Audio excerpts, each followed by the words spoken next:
Albert S. Garcia of the 2nd District of Bataan and Senior Vice Chairperson of the Committee on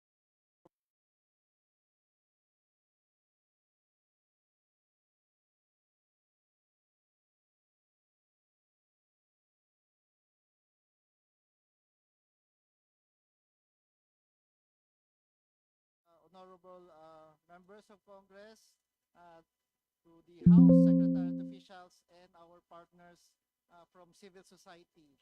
Uh, this dialogue with our partner CSOs is an important step to fulfilling our goal for a people's budget review.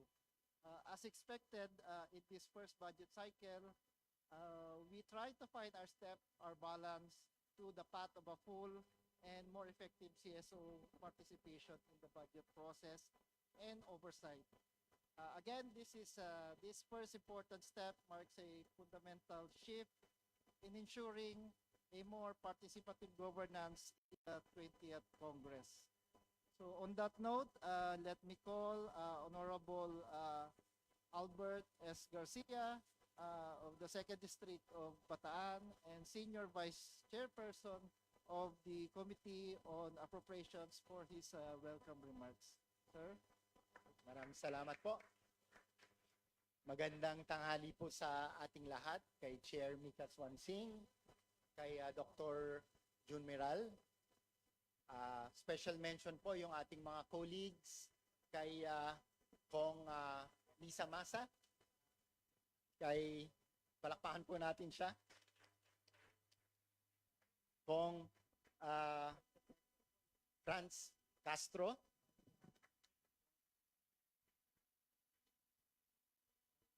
and Kong Arlene Rosas. Nice to have you here, ma'am. Sa ating accredited and soon to be accredited CSOs na magiging kapartner natin sa buong budget process, magandang tanghali po sa ating lahat. On behalf of the House Committee on Appropriations, headed by our Chair, Mika Swansing, I warmly welcome everyone to today's People Budget Review. This activity held in with our accredited and soon to be accredited civil society organizations is a vital step in making the national budget more participatory, inclusive, and responsive to the real needs of our people. The annual budget is not just a financial document. It is above all a reflection of our priorities and aspirations as a nation. Through this review, we open the doors of the House of Representatives wider to the voices of our communities, ensuring that ordinary citizens have a seat at the table in shaping the 2026 National Expenditure Program. Civil society organizations have long been our partners in governance, helping us identify gaps on the ground, advocating for reforms, and ensuring that the budget addresses issues that matter most: education, healthcare, livelihood, climate resilience, and local development. By listening to you, we make our work as legislators more grounded and more accountable. As Senior Vice Chair of the Committee on Appropriations, together with our Chair Mika Swansing, we reaffirm our commitment to the budget process that is transparent, consultative, and people-centered. Let today's dialogue strengthen our shared mission of building a more equitable and prosperous Philippines where no Filipino is left behind. With that, welcome at magandang tanghali po sa inyong lahat. Maraming salamat po. Thank you, SBC Albert Garcia, for the welcome remarks. And may I call out our next speaker, of course, the main proponent of this initiative. May I call on Honorable Micaela Angela Bisuan Singh, Chairperson of the Committee on Appropriations, First District of Nueva Ecija, for her keynote address. Ma'am? Hindi naman po siya keynote. It's gonna be short because I want to leave as much time, of course, to the heroes, talagang yung the superstar of today's engagement, which would be our partner CSO. So I'll keep my message brief because we want to open the floor to as much deliberations and discussions as we can this afternoon. Good morning. Afternoon na pala. Good afternoon to our partners from civil society and to our esteemed colleagues in the House. I would like to give a special mention to our partners in the House, the task force for CSO engagement headed by Dr. June Meral. Thank you so much to our partners in the Secretariat for making today possible. And thank you to our partners in the civil society organizations. I know po, despite your busy schedule, we're so grateful that you're here today and we look forward to all of your valuable inputs. This gathering is a fruit of years of advocacy. I know for many of our partners here today, you have been advocating for a stronger voice in the budget process for many years. This is a milestone, and more importantly, this is a call to action. Naririnig po natin ang panawagan ng ating mga kababayan na mas maging bukas ang proseso at magkaroon sila ng mas malakas na boses sa pagbuo ng budget. In response to our people's clamor, and in support of the call of President Ferdinand Marcos Jr. and of Speaker Martin Romualdez towards increased transparency and public participation in the budget process, we are doing this People's Budget Review. We are forging stronger linkages among Congress, civil society, and implementing agencies to bridge gaps and improve service delivery. This will be the first of many engagements. Throughout the budget deliberations, there would be many avenues for our civil society partners to have a greater voice and provide feedback throughout the budget process. So this is the first of many po. We'll have a lot of collaborations over the next few weeks, and later on po, we can discuss a little bit more in terms of what the dynamics will be like and what those avenues for engagement will be. Many of you have been doing this work of studying the budget, especially in particular key sectors, for many, many years. So we know you know this. You're expert in your respective field. So we really look forward to hearing your thoughts and your suggestions regarding the budget for fiscal year 2026 and the succeeding budgets after that. As mentioned by SVP Abet Garcia, our commitment is firm. In this budget and in the years to come, we are bringing the Filipino back in the center of the budget process where they rightfully belong.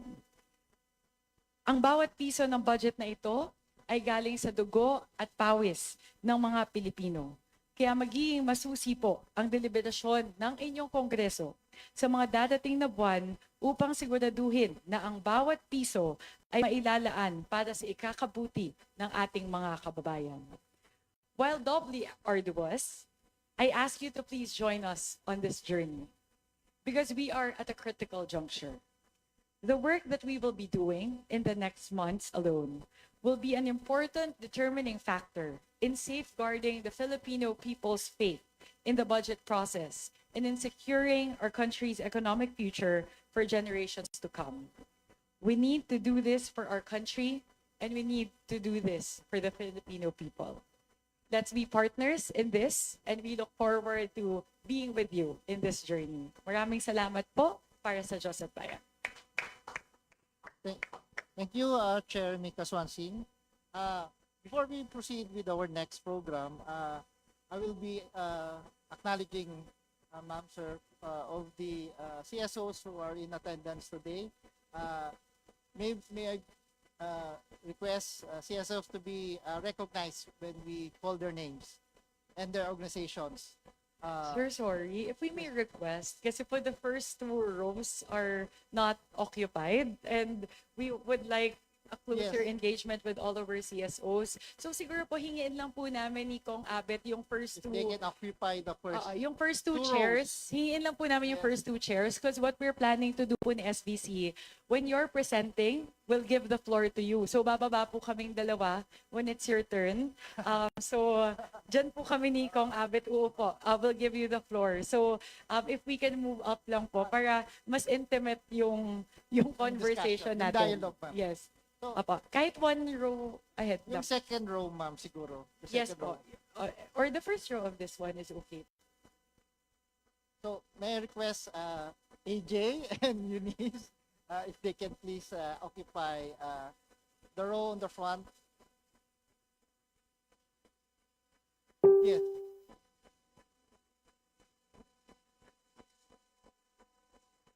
So let's have this environment of more open discussion in today's dialogue. So all the concerns and issues and matters that need to be discussed with regards to CSO participation will be tackled today.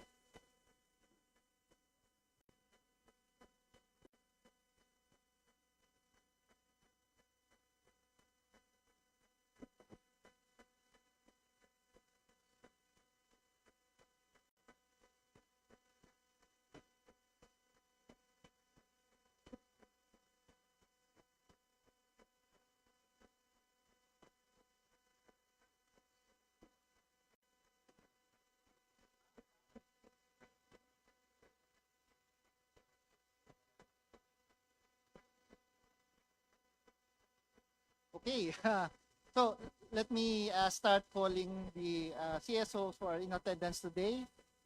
Please be recognized when your organization is called.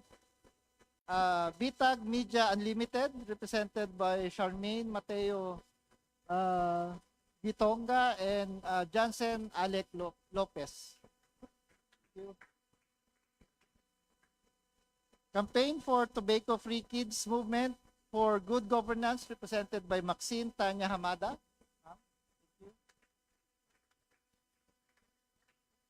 Center for Youth Advocacy and Networking, represented by Mark Daniel Alcazar and Lisel Adame. Thank you. Thank you. Center for People Empowerment in Governance, or CENPEG, by Prof. Emmanuel Leco and Ms. Natalie Pulvinar. Thank you, ma'am. Citizen Watch Philippines, represented by Ruben Joseph Benji Garcia. Thank you, sir. The Council for People's Development and Governance Incorporated, or CPDG, by former Congresswoman Lisa Masa and Maria Jennifer Guste. Thank you, ma'am. Democracy Watch Philippines, represented by Lloyd Ian Zaragoza. Thank you, sir. FOI Youth Initiative, represented by Aljon Patrick Akupan. Thank you, sir. Institute for Climate and Sustainable Cities, represented by Andrea Joy Anas. Thank you, ma'am. Jesse Robredo Institute, DLSU, Jesse Robredo Institute of Governance, represented by Prof. Francisco Kiko Magno and Ana Margaret Benedicto. Sir, thank you, ma'am. The Makati Business Club, represented by Maricruz Victoria Sidayaw.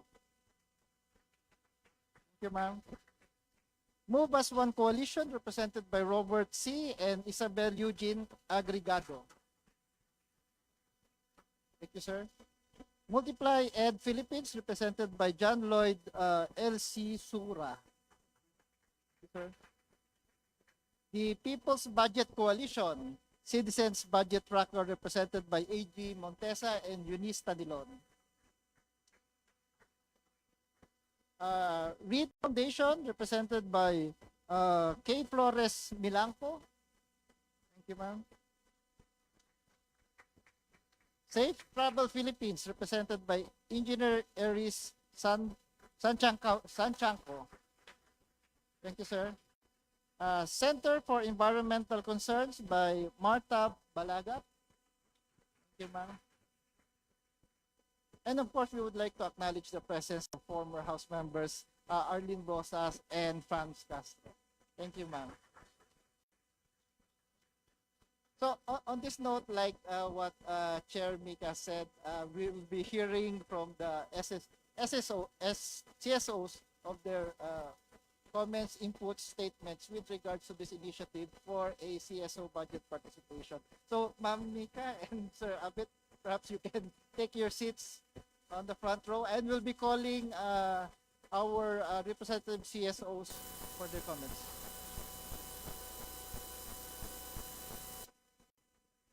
Hello.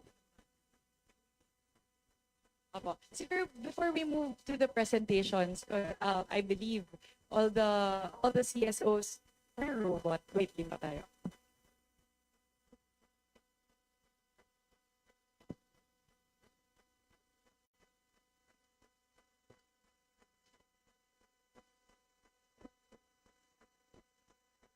Hello? Ayan.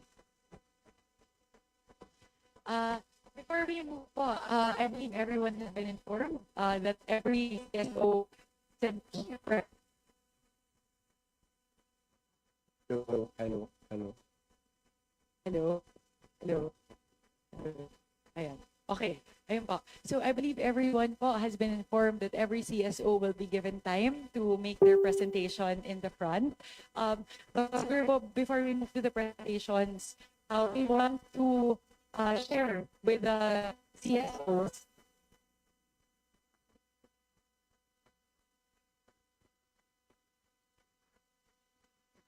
Ayan. We want to share po with the CSOs that we really want to engage you as much as possible talaga and provide as many avenues as possible for your engagement in the budget deliberations. I believe that some of the CSOs have provided their feedback that they wanted a greater voice in terms of the budget deliberations, meaning the briefings and the hearings themselves. And syempre we have to adhere lang po and make sure we're compliant with the House rules. So the best way po that we can think of, I know that when there's an agency being deliberated on, our CSO partners have questions that they would like to field and ask the agencies that are being heard. So, yun po yung nakikita namin kasi initially we were thinking of identifying champions among congressmen because you know po as per House rules, yung pwedeng mag-interpolate would be congressmen, di ba? Representatives during the deliberation. So, what we thought of would be the best champion for the questions of our CSO partners for a particular agency would be the vice chairperson of the Committee on Appropriations in charge of sponsoring that agency's budget. So, ang gagawin po natin in partnership with the task force is that if you have questions for a particular agency, if you may provide your questions, if possible, 24 hours before the scheduled hearing of that agency, we'll collate all of the questions from our CSO partners, and the vice chair of the Committee on Appropriations assigned sponsor the budget of that agency will be the one po to field the questions, ask the questions submitted by the CSOs directly to the secretary or the undersecretary of the agencies involved. So yun po kasi the others have been very effective in just messaging the other kongs na may you please ask this on our behalf.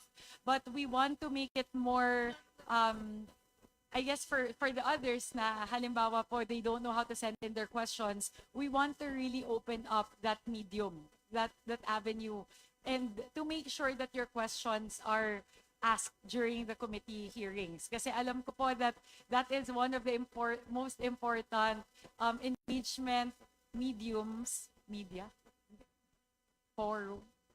channels, engagement channels that we can utilize. So, if that's okay with everyone, okay lang po ba yun? That we'll do that? Kasi we've received feedback from our CSO partners, and of course, we're all doing this for the first time. So, we want to adjust the process, the procedures as we go along. So, this is one of the initial adjustments that we'd like to do based on the initial feedback that we've gotten from our CSO partners na you can send your questions. We'll just talk to Doc June Meral and our task force for CSOs just to have that siguro one channel, either via an email address or a cell phone number you can all where you can all send your questions. Ang request lang po namin on the part of the committee, so we also have time to process it internally, channel it to the respective vice chairperson of APRO who will handle the agency. If we may ask for the questions po, 24 hours before the scheduled committee hearing of a particular agency. So, yun po yung unang avenue na iniisip po namin. So, that's really allowing for greater engagement during the committee hearings. We're also opening it up kung all throughout the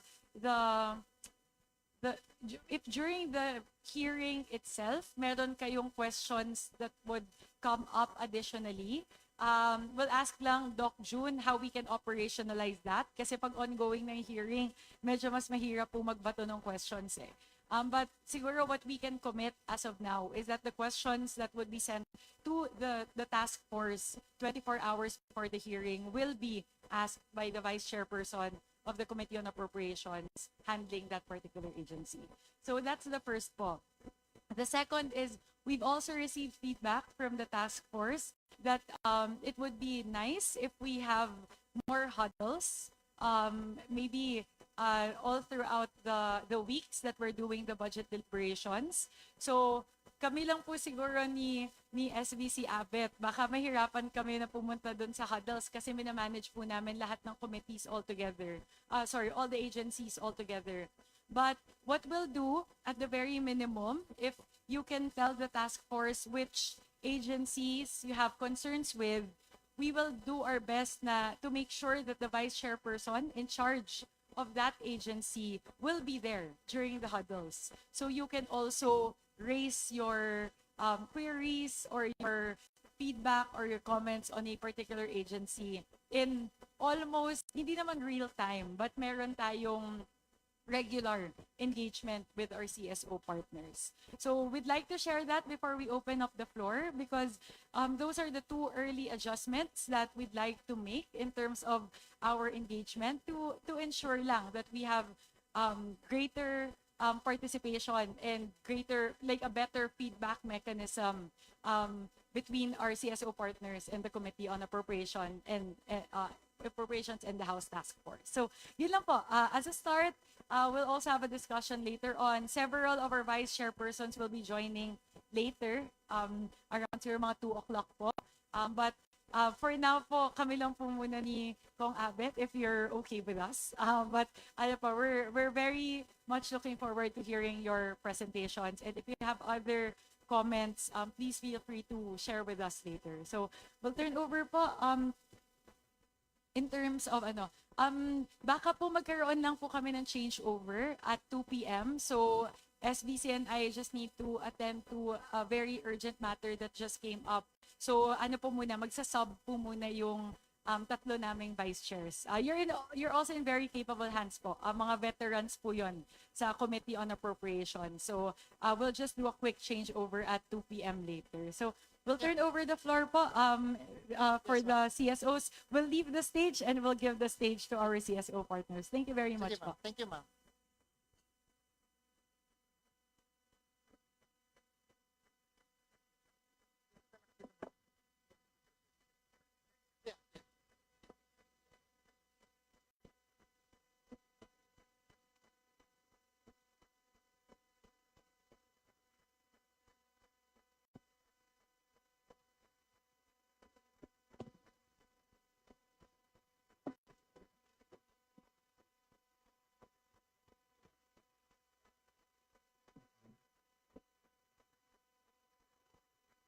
So as mentioned by Chair Mika, I think with regards to some specific questions with regards to the mechanisms, I think the guidelines or the interim guidelines recently approved may be able to clarify some of these questions and perhaps probably during the open forum section, DSG June Meral might be able to provide more clarification on that note. But For the next part of the program, but before we proceed with the next part, let me just acknowledge our representatives from CSOs. May I please recognize Professor Emmanuel Leco from the Center of People's Empowerment in Governance, or CENPEG. Sir, thank you. And of course, our friend Kairos De La Cruz from ICSC. Thank you, sir. So on this note, we will be starting the CSO's presentation statement. So for the first CSOs who I will be calling, and may also request, if possible, they go here in front, take the rostrum for their respective statements. So, may I call on first former House Member Lisa Masa for her statement with regards to this dialogue. Ma'am? Thank you very much. Maraming salamat po.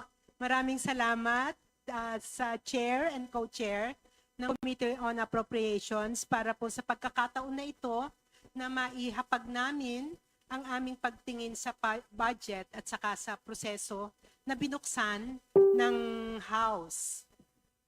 Ako po ay nagre-represent ng Council for People's Development and Governance, CPDG, at ito po ay isang pambansang alyansa ng mga organisasyong nagsusulong ng kaunlarang nakasentro sa mamamayan at tunay na demokratikong pamamahala.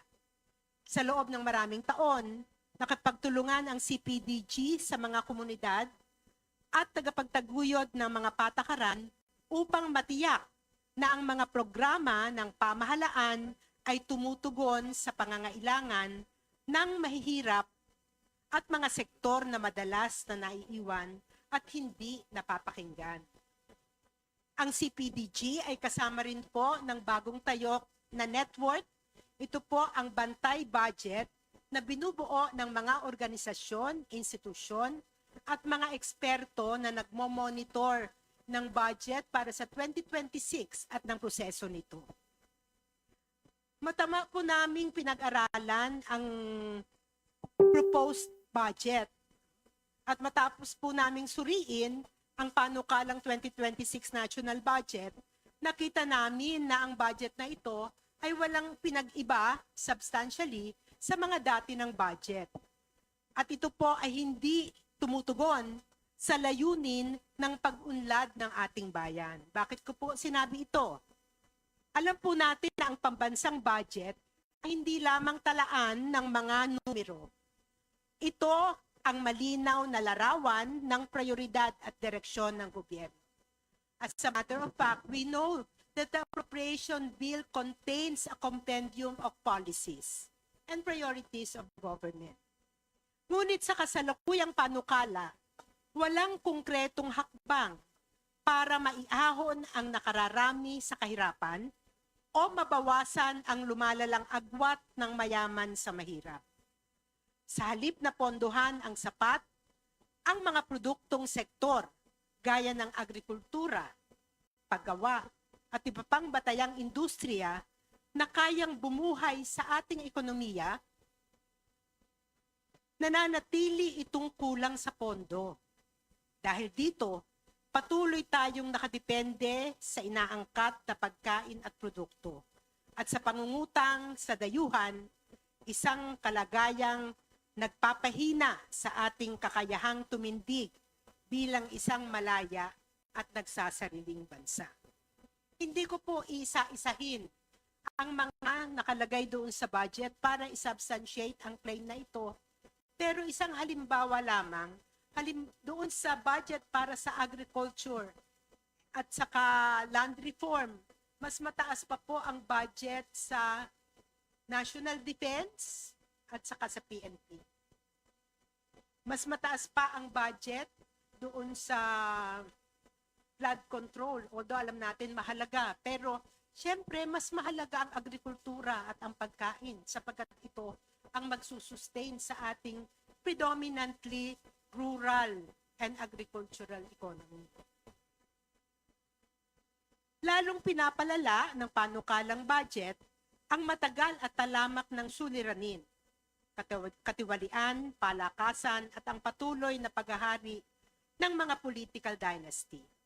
Sa halip na maituon sa serbisyong panlipunan at sa tunay na pangangailangan ng mga tao, madali pa ring mauwi ang pondo sa pork barrel, confidential funds, at mga proyektong nagsisilbi lang sa interes ng iilan. Mahina rin ang mga mekanismo ng pananagutan, kaya't nauuwi sa pag-aaksaya ng pera ng bayan habang naghihirap ang taong bayan. Kaya nga po, gusto talaga naming malaman ano na ang forma ng pork barrel sa ngayon.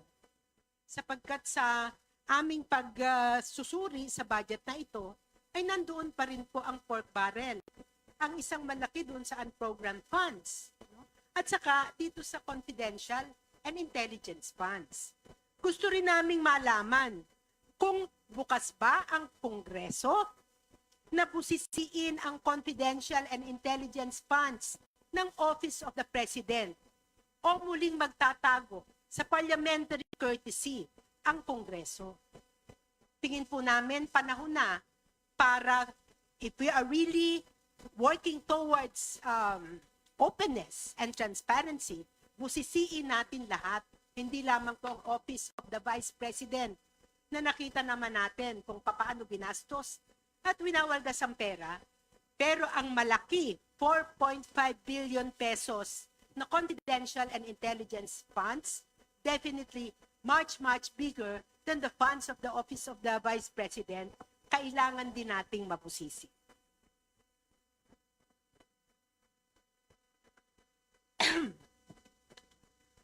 Malinaw rin ang kakulungan ng espasyo para sa makabuluhang partisipasyon ng mamamayan sa proseso ng pagbubuo ng budget.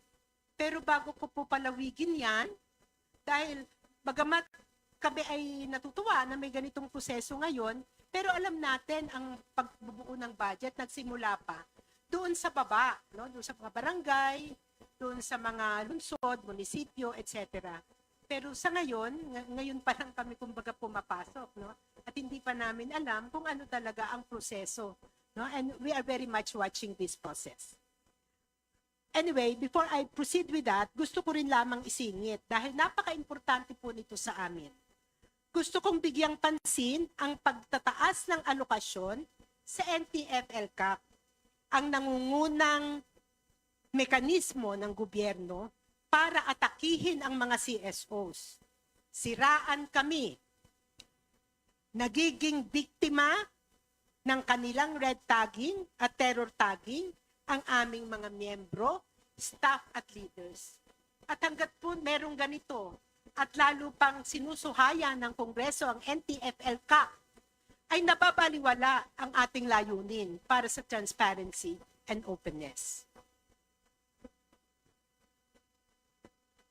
Okay, so to continue with the CSO process, sa tingin po namin, dahil nga ngayon pa lamang kinoconstruct ang proseso, ito ay kaagad nagkaroon na ng limitasyon ang pagkakataon ng mga komunidad at organisasyong sibil na maipahayag ang kanilang panawagan at madalas napapako sa huwad na konsultasyon.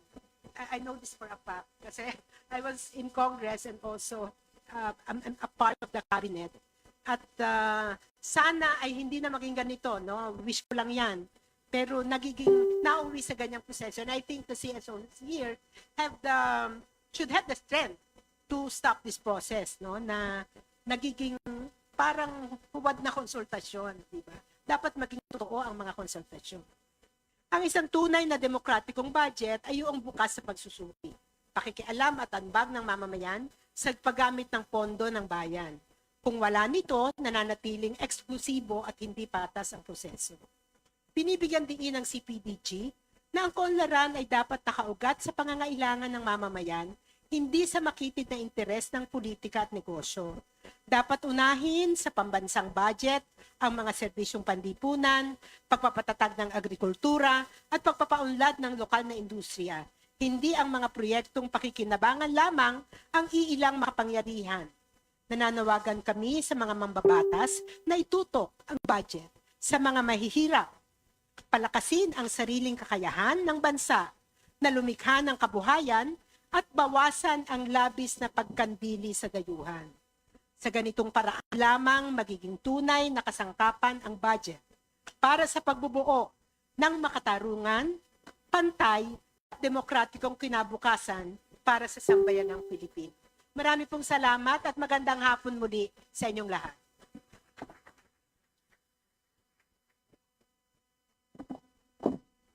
Thank you, Ma'am Lisa Basa. And following that standard, for our next speakers, we would like to request, since there are a number of presenters who will be taking their turns, if we can limit our statements at 3 to 5 minutes. So for time management and for 3 to 5 minutes.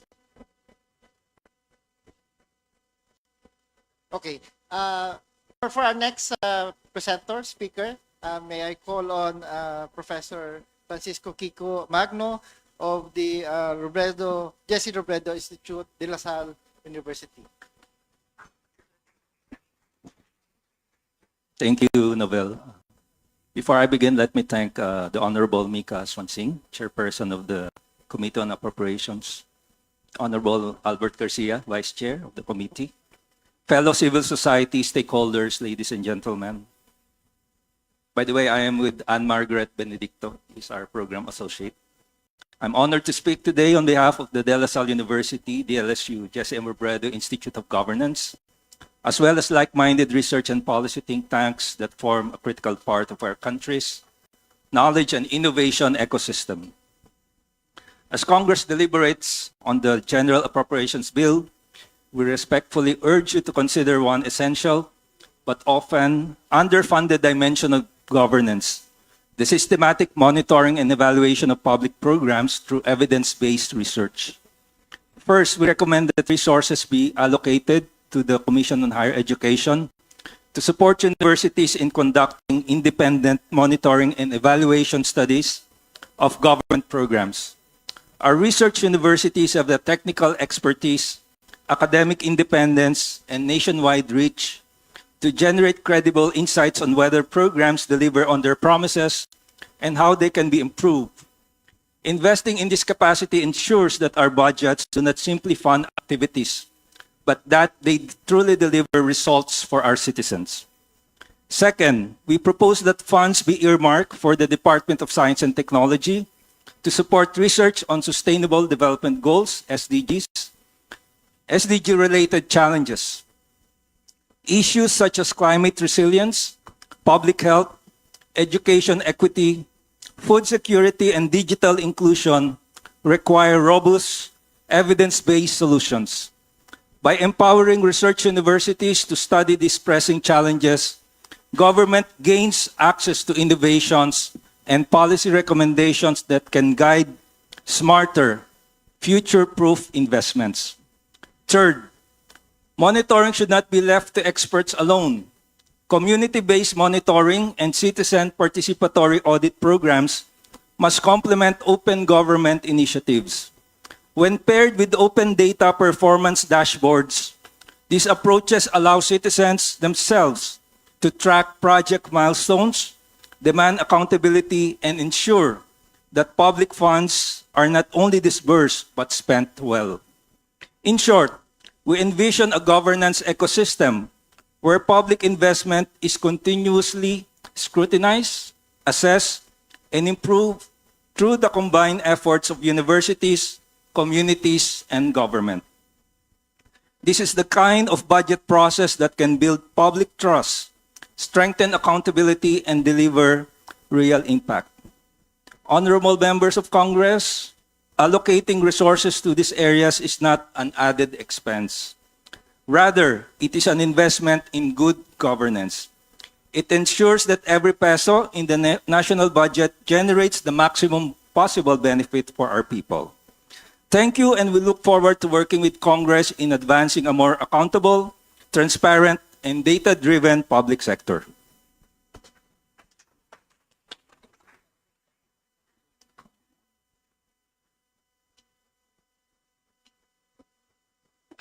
Thank you, Prof. Kiko, for keeping in line with our presentation, the length of our presentation.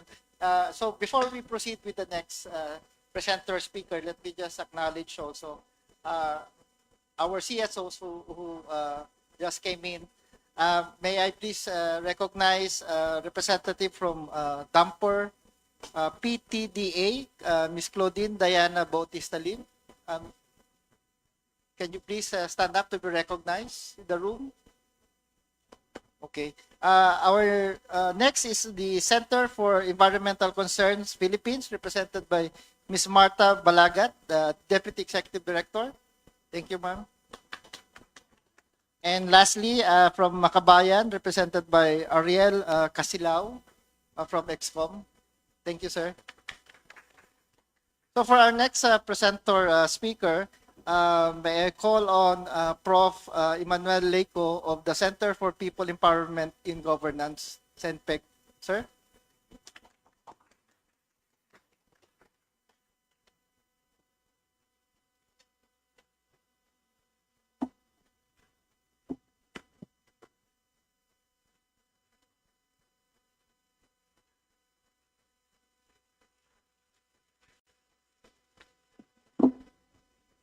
Good afternoon. Magandang hapon po sa inyong lahat. Well, first, thank you for the invitation extended to our group, the Center for People Empowerment in Governance. We hope that this is just a start. We are gathered here today at a pivotal moment as Congress deliberates on the proposed 6.793 trillion national budget. And let me stress this point. 6.7 or 6.8 trillion is about 22% of our GDP. Our budget has a strong potential to affect development in the country, or it could be at the end of the fiscal year, we could say, sayang. And we've been saying that throughout a number of years that we have been following the budget. Our country today needs more than a kick to jumpstart our economy. We say, from the Center for People Empowerment in Governance, that budget priorities must shift to people's welfare.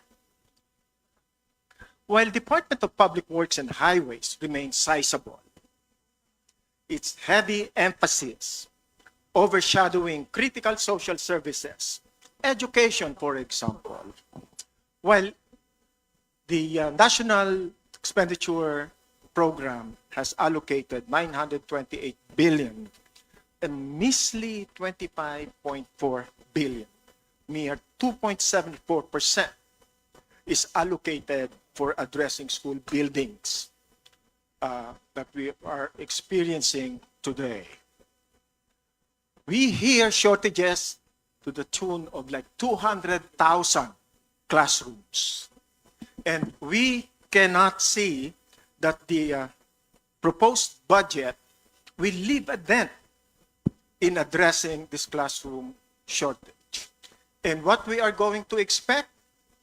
Children coming to school very early in the morning, starting something like 5:30 in the morning, and students in the grade school, high school, going up to 6 o'clock in the afternoon, 7 o'clock, just to make sure that the classroom utilization is filled to the max. Actually, it's super max.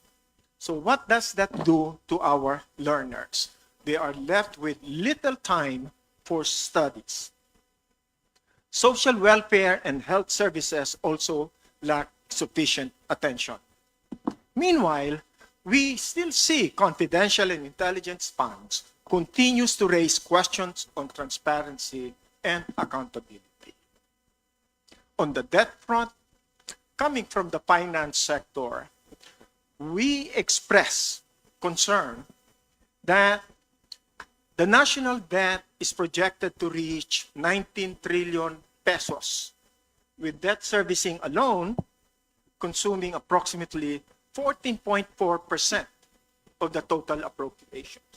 A trend demanding immediate policy action. Wala naman pong masamang mangutang kung ang ating inuutang ay mapupunta sa mga produktibong paraan. At nakikita natin na may kakayahan naman tayo na magbayad, pero sa nakikita po natin, ang National Expenditure Program is just like borrowing from one credit card to pay for another credit card. That is bad news to financial management. We also want to raise the call to strengthen oversight through a people's audit.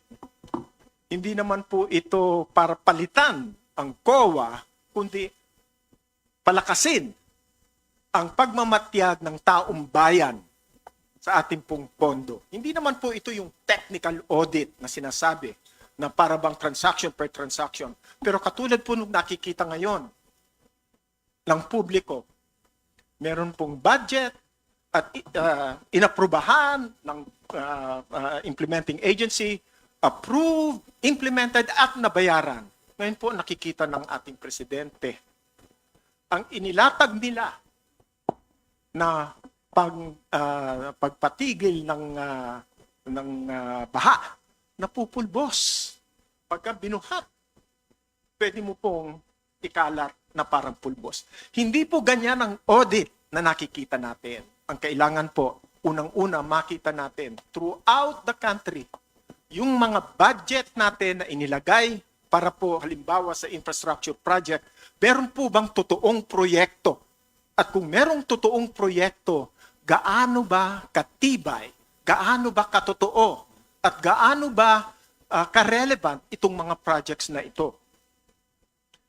People's audit is not like the COA audit. It will be technical as well as substantive. At nais po namin sabihin na hindi lamang po ito gagawin ng people's audit, kundi gagawin lang po ito ng mga mamamayan para makipagtulungan sa mga ahensya na dapat ay nakakakita nito. Pwede ba naman na ang mga proyektong ito ay lumusot na merong COA clearances, merong implementing agency clearances na hindi nila nakita? People's audit will make sure that these issues are raised. We also, while we welcome this people's organization engagement, we want to make sure that this will be institutionalized and this will facilitate a meaningful participation of people's organization and civil society. Totoo po, hindi naman po kami pwedeng bumoto, pero sa pamamagitan po ng people's organizations ay maririnig ang tinig ng mga mamamayan sa mga komunidad at pakinggan po ng ating pong mga kinatawan. Sana po magkaroon ng mga platforms na ang people's organization, civil society ay magkaroon ng plataforma na pwede po nilang ihayag. Maaring hindi po sa hearing, maaring hindi po sa mismong meeting ng Kongreso, pero po magpahayag po, tulungan ng ating pong House na makapagpahayag ang ating pong mga mamamayan. Sa ngayon po, ay nandito na tayo, may deliberation doon sa budget na naihanda na. Siguro po, looking forward, gusto nating makita, at ito po ay hamon sa ating pong pamahalaan when national call for budget, no? Magkaroon din po ng call to the people's budget para hindi po tayo yung laging naghahabol. Natutupad ba? Tama ba ito o hindi? Siguro po makita natin na sa umpisa pa lang ang mga programa ng pamahalaan na pupondohan ng ating salapi ay naaangkop sa mga pangangailangan ng ating mga mamamayan. Para po masiguro na ang ating pondo ay makatulong sa pagpapaunlad ng ating kabuhayan, we want to make sure that the national budget will stimulate people's economic development. Ano po ang ibig sabihin yan? Kailangan po maging produktibo, makatulong po sa production.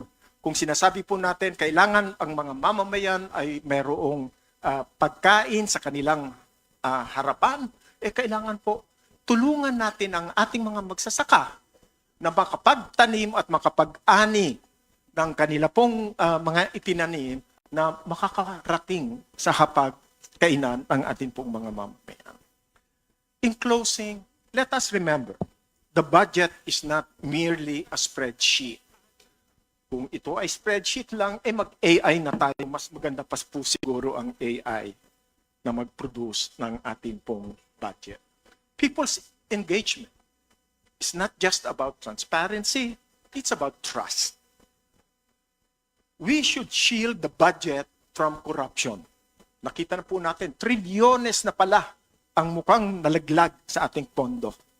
By ensuring people's welfare, deepening civil society participation, and ensuring accountability through mechanisms like the People's Audit, we can reshape the 2026 budget into a document of hope, empowerment, and inclusive development. Magandang hapon po at maraming salamat.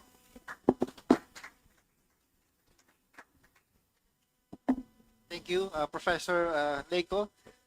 May I just again acknowledge the presence of our CSOs from the Philippine Legislators Committee on Population and Development, represented by Executive Director Aurora Kilala and Angelica P. Ramirez. Thank you, ma'am. For our next resource person to deliver their 3 to 5 minute statement, may I call on representative of the Center for Youth Advocacy and Networking, Mr. Mark Daniel Alcazar.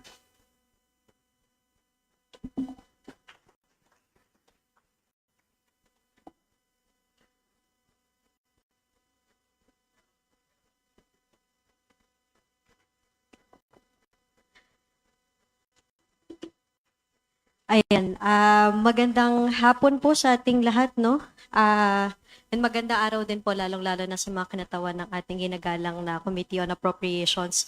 Kami po ay mula sa Center for Youth Advocacy and Networking, isang youth-led and youth-serving organization. At ako po, personally, ay kinatawan din ng National Anti-Poverty Commission, Youth and Student Sector. So, para sa 2026, ang panukalang budget po natin ay umaabot ng 6.79 trillion pesos. And prior this meeting po, tinignan na po natin, no, bilang nanggagaling sa sektor ng kabataan, yung mga ahensyang nakikita natin na may role sa pagsasakapangyarihan ng aming hanay. Quickly, tinignan natin ang budget ng DepEd, SHED, mga SUCs, TESDA, NYC, and even DOH. At sa unang tingin, mukha pong malaki ang pondo, pero kung susuriin po ay kaunti na lang talaga ang natitira para sa mga marginalized youth and students natin. Walang malinaw o malaking pondo para sa learning recovery, pag-address sa learning poverty natin, digital infrastructure, at mga school health programs. Yung budget pa nga lang po ng DepEd. Nakita natin na yung inclusive education programs has gone down. Special needs education dropped from 1 billion to 850 million pesos ngayong 2026, limiting resources for students with disabilities who already face barriers in accessing quality education. Yung IPED po natin ay nangalahati mula 154 million pesos, 75 million pesos na lamang po for 2026.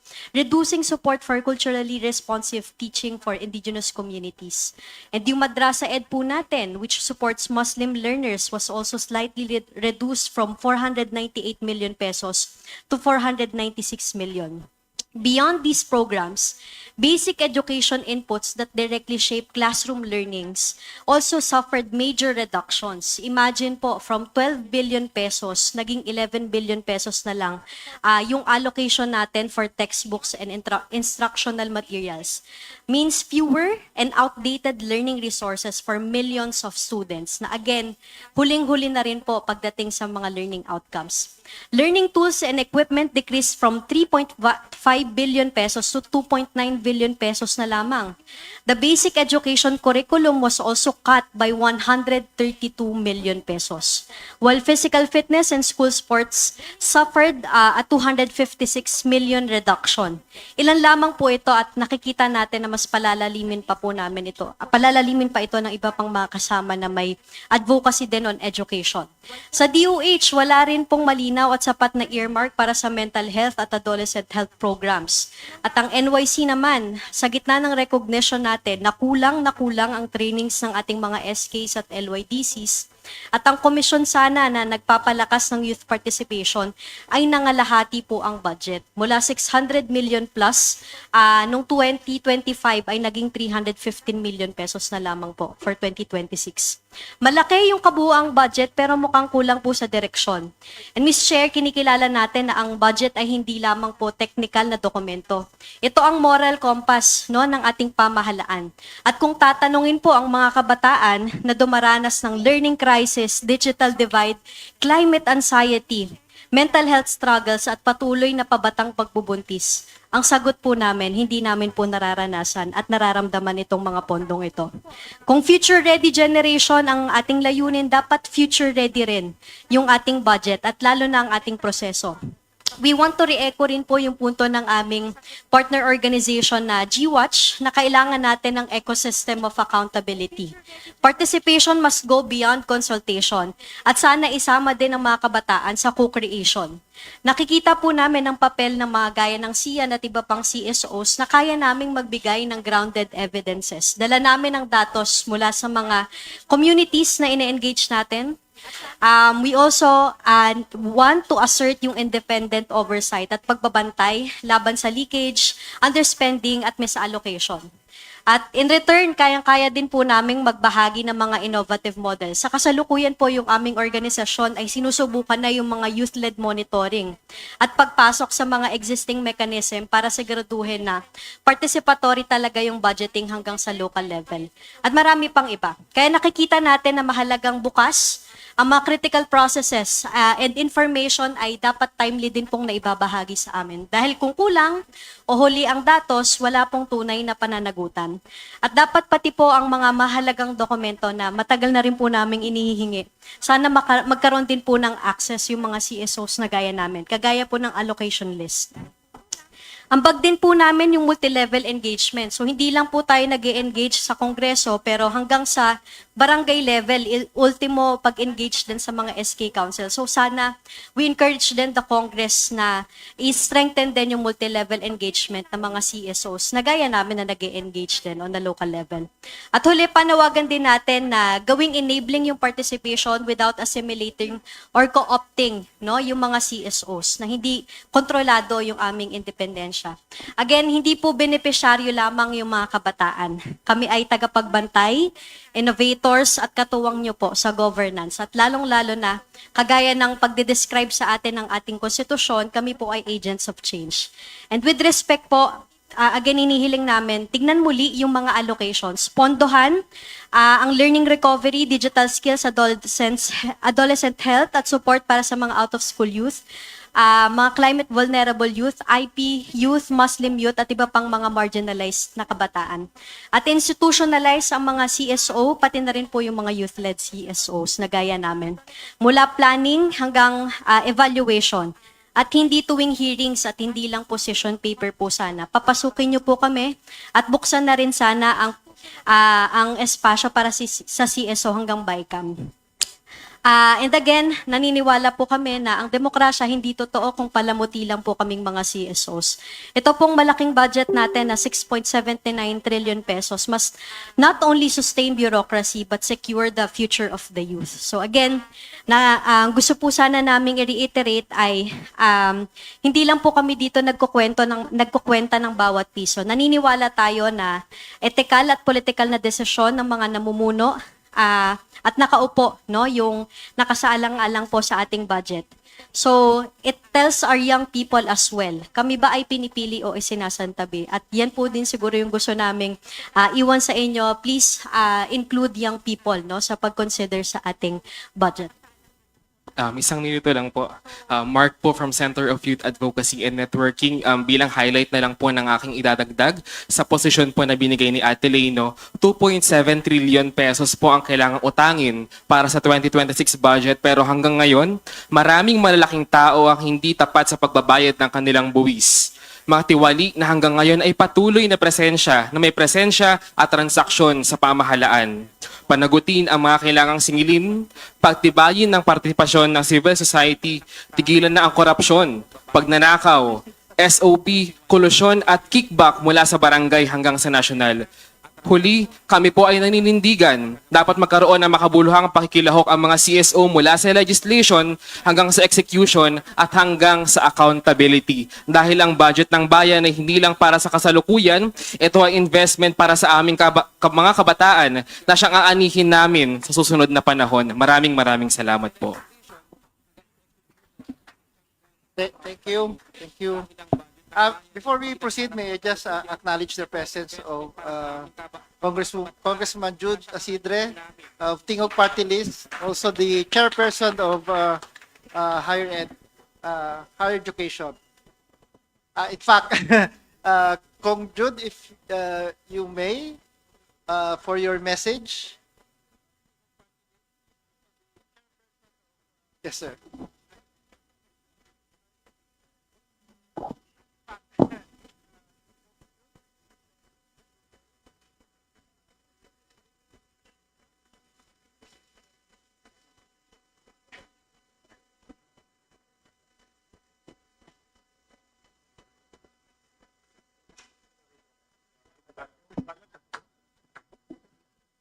Magandang hapon po sa lahat. Pasensya na po na late kasi tumagal po yung Board of Regents meeting sa UP.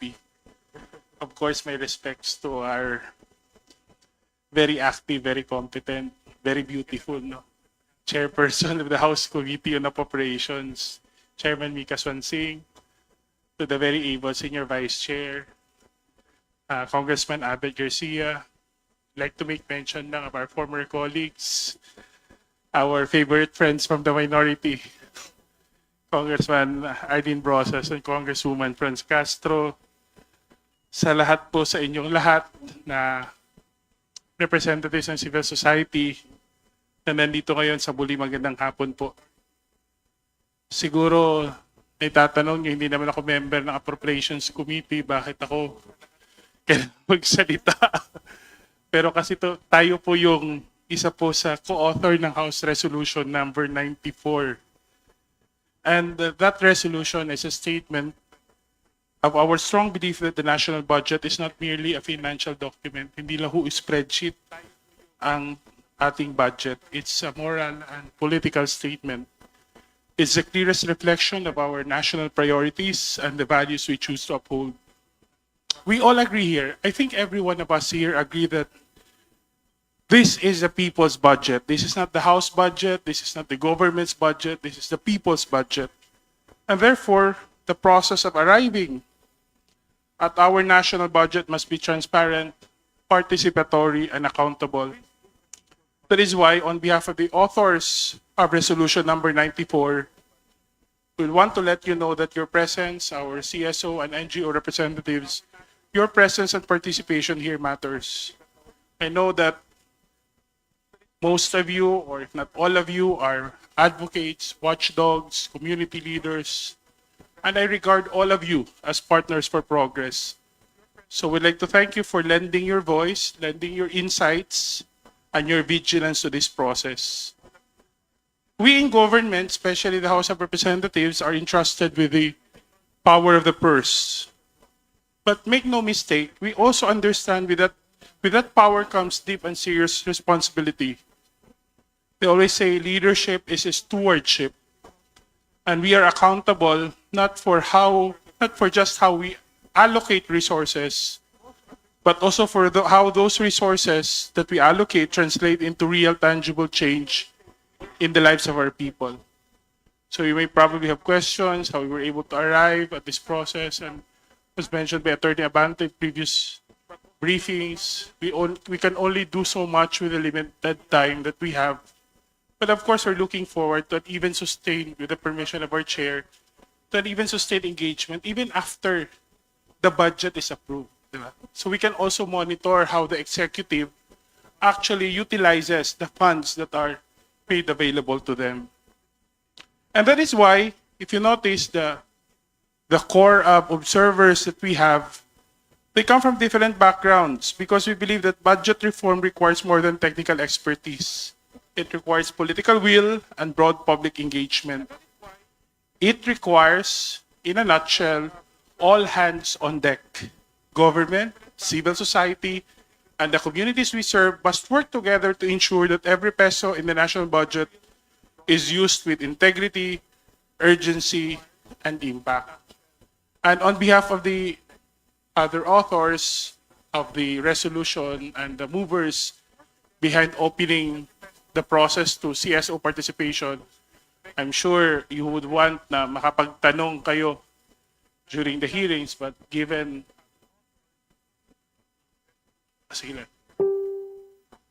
they can. But also consider us the authors of the resolution that includes me, Kong Yeda, Andrew, and the speaker. If you have questions, I will ask them to ask your questions for you. So if you have concerns, please feel free to ask, to send your questions to us, your concerns, so we can also discuss it. I'm sure the chairperson of appropriations would be very willing to afford our representation with the time to propound questions to our resource person. But of course, this budget reform would not be possible without the leadership of our Committee on Appropriations under the capable and principled leadership of Chairperson Mika Swansing, and for opening more spaces to citizen participation, and for leading our budget deliberations with transparency and heart. I'd like to make special mention also to DSD Jun Miral for being very open to this process given the limited time and facility that we have. I hope that our conversation starting today will be open, constructive, and courageous, and together let us craft a national budget that truly serves the people, not just in word but in deed. Maraming salamat po. Mabuhay po tayong lahat.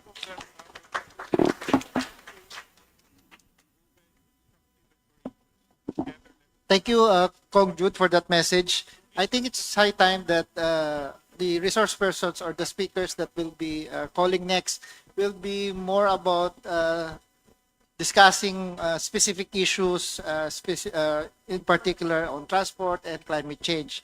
So for our next speaker, may I call on the representative of Safe Travel Philippines, who was also the first one to come in this morning, Engineer Eris San Siago, the Executive Director of Safe Travel Philippines.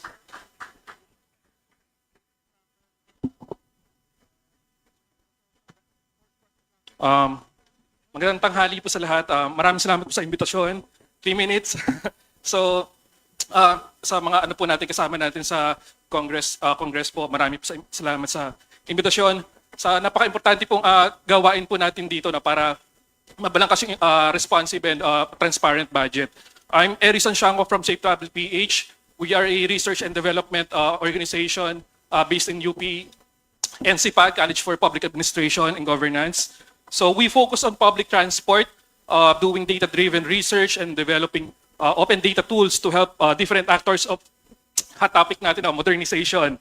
We engage with LGUs, co-ops, drivers, and commuters. Siguro ipepresent ko lang din to share, kasi bilang researchers, madalas kami parang bearer or bad news. No? So medyo pagpasensya nyo na yung mga bad news na i-share ko ngayon. So since we started closely looking at yung PUVMP natin, modernization program in 2021, we have seen, unfortunately, very little improvements in the system.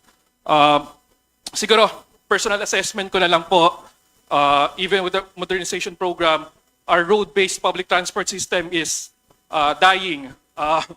Not yet dead, not yet, pero trying to survive and in need of parang major resuscitation, no? Or interventions. So siguro to better describe that, three things, no? Number one, the main actors of this modernization, our cooperatives, no, are struggling financially. Whether new or veteran multipurpose cooperatives with many reported delayed payments and defaults, or now up to restructuring na sila on their loans to modernize their fleet. May mga labor disputes here and there. Every year, meron po tayong mga hearings sa Kongreso, sa Senate. Pero for them, whether pro or anti-modernization, real help has yet to come or arrive. Number two, commuters still spend long times waiting for their rides. And then they commute and lost many hours every day.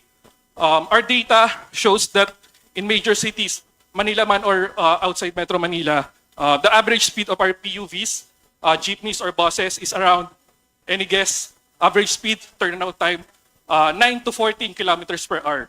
9 to 14, no, average speed. Even slower than the popular, yung laging nare-report, no, na TomTom traffic index, which is around 18 kilometers per hour. And that's for private cars. So, ang conclusion doon, mas mabilis pa rin ang private cars, no, in general. Maybe exemption yung EDSA busway natin. Number three, our wicked problem on traffic congestion and its economic and social impacts mainly stems from this, a dying road public transport system. Quick survey, kasi research, no? Sino po nag-commute dito papunta sa Congress? Mahirap mag-commute. Ayan, 1, 2. So, I guess like me, we chose more comfortable or safer or faster modes like private car or Grab, or baka may nagbike pa dito, no? Baka mas mabilis pa. So our public transport is losing demand, and customers, di ba? Like us, customer tayo ng public transport, pero nababawasan yung demand and customers ng ating mga kasama sa public transport. Further contributing to traffic congestion when we chose other private modes. Lastly, our friends and collaborators from the executive departments are also struggling. Every year, their proposed budget for public transport outside railways, specific to PUVMP, gets slashed outrightly, no? Parang copy-paste na dito yung DBM, no, sa NEP nila, kung mapapansin nyo po, no, yung budget levels nila. And that's the elephant in the room, relevant to our purpose for today. We ask the industry and government actors with huge responsibility to modernize, but with very little funding, and everyone is suffering every day. Comparable to other social infrastructure programs, public transport is an essential and critical lifeline, especially for low-income households. Sila ang hindi nakakapag-down payment sa mga mumurahing sasakyan, no? Comparing din, no, meron tayong agriculture and AFP modernization program that gets considerable constant funding annually. But our public transport modernization program gets about the same budget as yung budget ng DPWH to fix the potholes, yung mga minor repairs ng DPWH. So question is, are potholes on our roads regularly fixed? No. Are our public transport regular and reliable? Also no, no? So, ano po yung real answer? Nasa budget po talaga. And then, ayun po sir, thank you po sa time. I guess yung final message is, we need to fund a public transport that's for the people and from the people's budget. Thank you.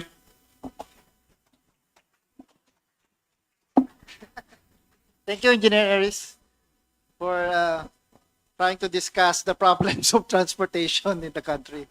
So our next speaker also will be discussing and presenting more specific sectoral concerns. So let me call on Kairos de la Cruz of the ICSC to discuss and present issues regarding climate change.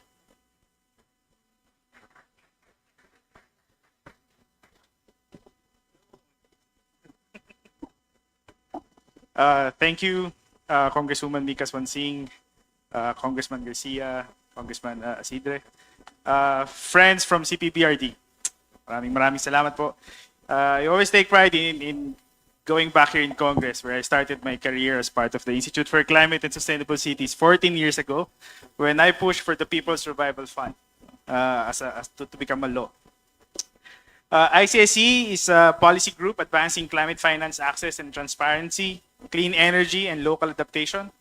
We partner with governments, including the Philippine government, communities, fellow civil society groups, scientists, and policymakers to push for climate resilient and low carbon development in the Philippines and internationally. We also serve as the environment and climate NGO sector representative of the Philippine Open Government Partnership, which is led by the Department of Budget and Management, which commits to transparent, participatory, and accountable governance. Fiscal openness and climate and environment are two key policy areas of our open government agenda. Civil society engagement in all stages of the budget cycle, planning, legislation, implementation, and oversight, strengthens transparency, accountability, and inclusiveness. This ensures that the budget reflects not only evidence-based technical priorities, but also the community's realities and needs. This is where climate finance accountability and our very own climate change expenditure tagging, or CSET, would be critical. The CSET particularly ensures that the public budget is aligned with our climate commitments as envisioned in our National Adaptation Plan and nationally determined contributions, which prioritize, for example, food security, water sufficiency, ecological stability, human security, climate-smart industries and services, sustainable energy, and knowledge and capacity development.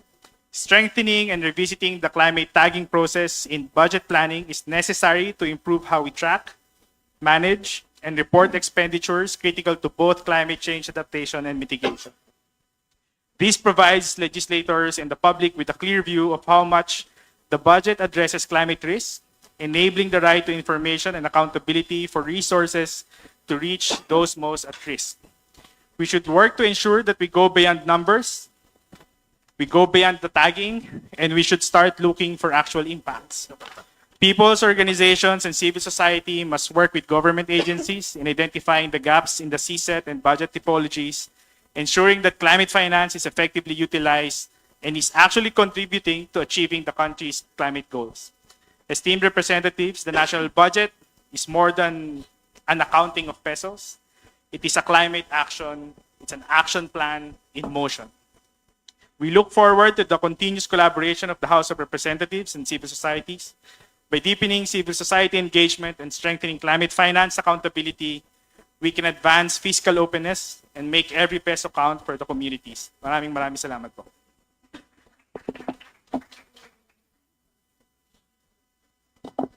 Thank you, Kai.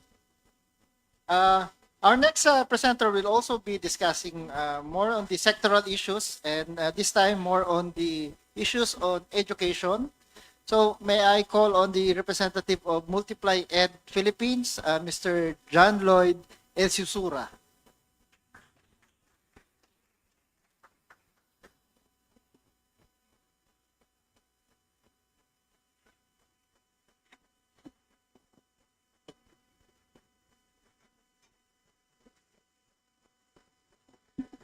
Magandang araw po sa inyong lahat. Una sa lahat, maraming salamat po sa ating chairperson, Mika Swansing, at kay Kong Albert Garcia, vice chairperson ng Committee on Appropriations, at sa mga kapwa ko kasamahan sa CSOs na naririto ngayon. Sa mga kapwa ko kabataan at mga young at heart, magandang araw po sa inyong lahat. Ako si John Lloyd Elsusura, 20 years old, isang young budget champion, isang estudyante, at isang kabataan, ang National Campaign Coordinator na Amplify Ed, ang Budget Advocacy Campaign ng Multiply Ed Philippines, isang youth-led, multi-level at multi-sectoral na project na nagsusulong ng transparency, participation at accountability sa edukasyon. Naninindigan kami sa Multiply Ed Philippines na hindi sapat na maging tagapamasid lamang sa proseso ng budget. Ang participation in the budget process ay hindi lamang nahihinto sa pagiging informed. Ito ang pagbibigay ng tunay na boses sa mga desisyon na nakakaapekto sa edukasyon. Sa teknikal na usapin ng budget, napakahirap po talagang makipag-engage ang kabataan na kagaya ko.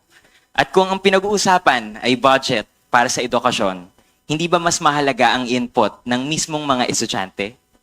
Kaya, kailangan ng mas malinaw at madaling paraan para mas marinig pa ang aming mga boses. Hindi dapat maging dekorasyon lamang o lip service ang partisipasyon ng kabataan at CSOs. Dapat may espasyo po kami para makapagbigay ng input at mapakinggan sa pagbuo ng budget, lalo na sa harap ng lumalalang krisis sa edukasyon. That's why today, I stand with Multiply Ed Philippines Amplify Education budget campaign calling on our government to put learners first and reclaim wasted funds for education. Right now, our education face a severe shortage of classrooms, teachers, textbooks, and digital tools. Yet, bilyong-bilyong piso po ang nakalaan sa oversized flood control projects, sa confidential and intelligence funds, and in allocations that deliver little to no benefit for our education. Every unfinished classroom is a student left standing. Every cut to SPED, iPad, ALS, and madrasa is a child excluded. Every peso locked in confidential and intelligence funds is a peso stolen from the Filipino learner. That is why we call for 3 urgent actions. First, restore, increase, and protect education funds. The billion-peso decrease in budget in textbooks and instructional materials must be reversed. Our learners cannot keep using outdated or insufficient resources. Second, prioritize inclusive programs. Special education, indigenous people's education, alternative learning system, and madrasa programs exceeded their targets and reached hundreds of thousands more learners than expected. Yet, they are decreasing their budgets now, punishing success, and denies marginalized learners the education they deserve. Third, reallocate wasteful funds to urgent education needs. Ang 4.56 bilyong confidential fund ng Office of the President ay pwede po sanang makapagtatayo ng 2,280 na mga classrooms, lalo na sa ating mga indigenous at geographically isolated communities kung saan pinakamalubha ang kakulangan. At mula sa 250 bilyong pisong inalaan sa flood control projects, kahit maliit lamang na bahagi nito ay pwedeng punan na ang kakulangan sa hiring ng mga guro, sa aklat at pasilidad ng paaralan. Naniniwala kami that the learning crisis is not tomorrow's problem. It is happening today. And students are already falling behind. Teachers are already overworked, and communities are already suffering. The choice is clear. Classrooms or corruption, learners or political pork. Kaya nananawagan kami sa Kongreso at Hekutibo na kumilos ng may agarang aksyon at tapang. Dagdagan ng budget sa edukasyon, ibalik ang mga nabawas, ilaan muli ang mga nasayang na pondo at mag-invest kung saan pinakamahalaga sa ating mga bata, sa ating mga estudyante, at sa kinabukasan ng ating bansa. At kami sa Multiply Ed Philippines at Amplify Coalition, madiin po naming sinisigaw. EDUC budget para sa bagets, bawiin sa korap na projects. Let's fix the gaps, fund the margins, and push for an inclusive education budget. Maraming salamat po at magandang araw po sa inyong lahat. Thank you. Thank you, John Lloyd. So we're down to our few speakers. So let me now call on the representative of the FOI Youth Initiative, Mr. Aljon Patrick Akupan. Is he here? Okay.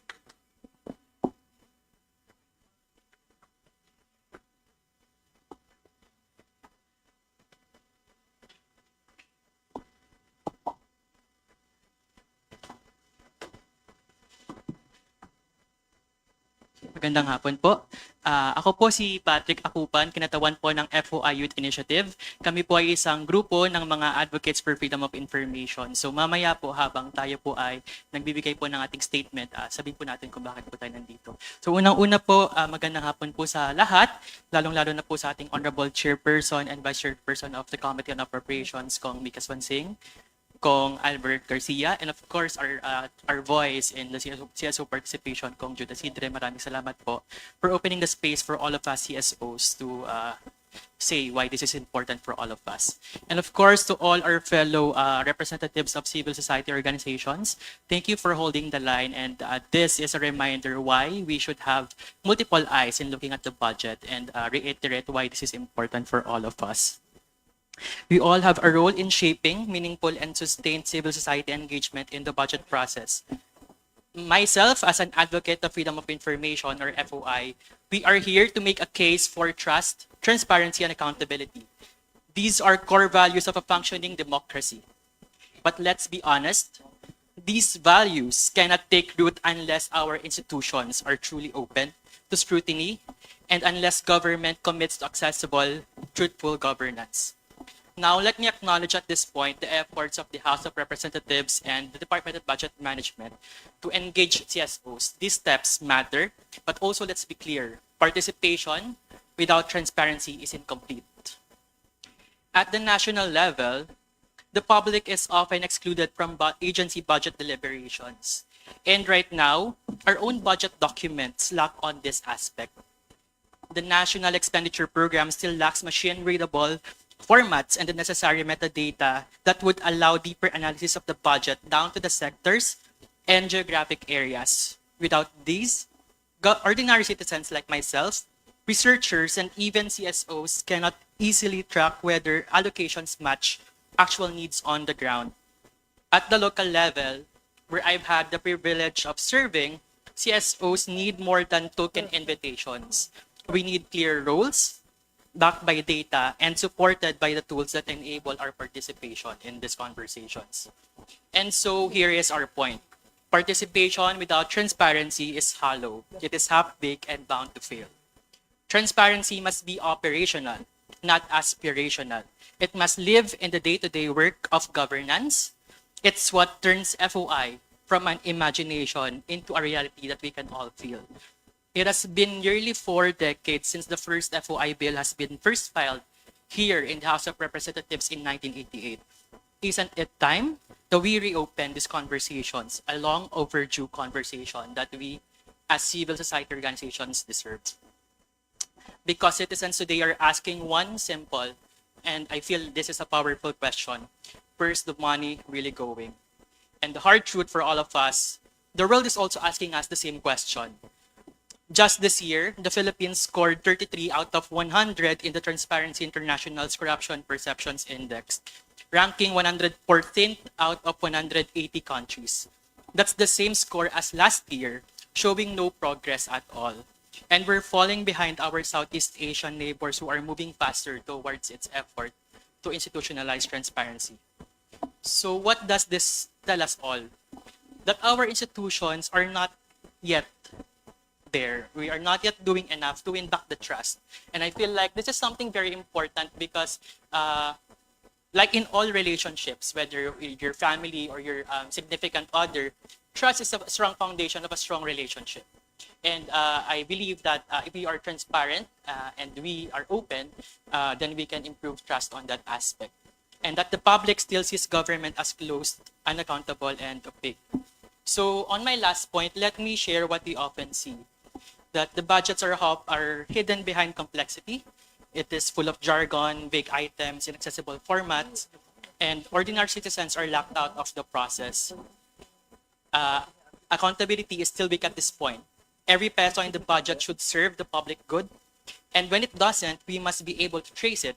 FOI, hopefully, would make this possible. And while we talk about growth, we underestimate the real cost of an uninformed citizenry. Without access to information, democracy becomes hollow. If you want a just budget, we must build a people-first budget, one that reflects real needs built on open data, clear processes, and inclusive policymaking.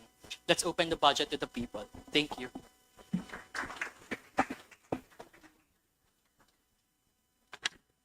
Thank you all, John.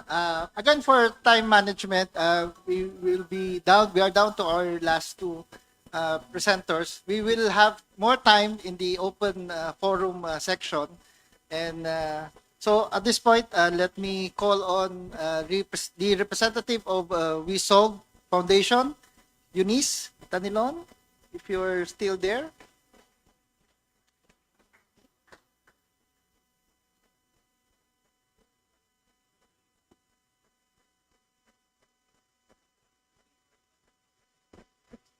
Sorry.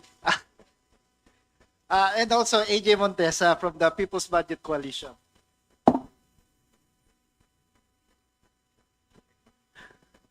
Ayan. Magandang hapon po. Good afternoon to the Honorable Chair, Mika Swansing, to Honorable Senior Vice Chair, Congressman Abed Garcia, and of course to Honorable Representative Jude Asidre. Also to the former members of Congress who are here today. We'd also like to acknowledge the efforts of the CPBRD and Director June Miral, and also our fellow friends dito mula sa civil society na nag-effort po na makialam po sa budget. No? So, papakilala lang po kami, the People's Budget Coalition is an alliance of more than 40 civil society organizations. So kasama ko po si Eunice. We're pushing for a more equitable and inclusive government budget. So every year, the budget tells a story. It shows us what the government values. It shows us whose needs are prioritized and how our taxpayers' money is actually spent. For too long, ordinary citizens have not been included in the decisions because of technical, political, or process barriers. So the PBC, or the People's Budget Coalition, hopes to break down these barriers and ensure that people's voices are not only heard, but meaningfully considered. Our coalition is ready to collaborate with Congress and government agencies to build a budget that truly reflects the needs of the people. We are ready and eager to provide and engage with completed staff work.